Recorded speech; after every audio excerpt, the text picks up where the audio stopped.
بسم الله السلام عليكم كسو دواده زينب قالي كوكنز waxaan caawa sameysanaynaa rooti casho ah insha Allah inaba caadi ahayn hadii aad channelkeena ku cusub tahay fadlan subscribe kadibna kambaleel si aysan ku dhaafin waxa aan soo dhigno hadaad nala joogi jirtana waad ku maasantahay daawashadaada iyo dhiirigelintaada waxaan hadda guda galaynaa rootigeena ayaan qasanaynaa waxaan ku daray ukunta shaarkeeda cad qaybta kale kor ayaan ka marinayaa waxa kale oo ku daray qaado bulubaan ah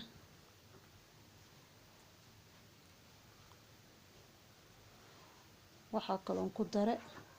qaado sokor ah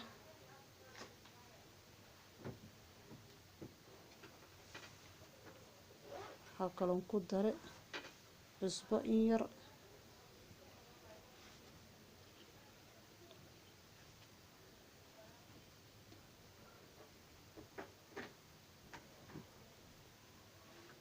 waxa kale oo ku darayaa caanaha budada ah qosti caanaha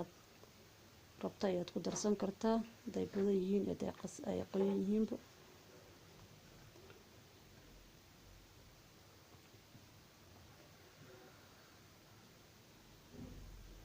waxa kale oo ku darayaa biyo aan ku daray leebitadi ما شاء الله وان قصنينا اسكو سو نقنينتو الله ودا لك الرال نقدو وان سو قست اسحبت شربت له هدنا تو نصو قميره يا سوقينا ان شاء الله ونصو قميره وان كوسكوسايا حد دياري صحنكي aan foornada ku gashan lahaa ما شاء الله صحنkaas ayaan foornada ku gashanaa saxanka foornada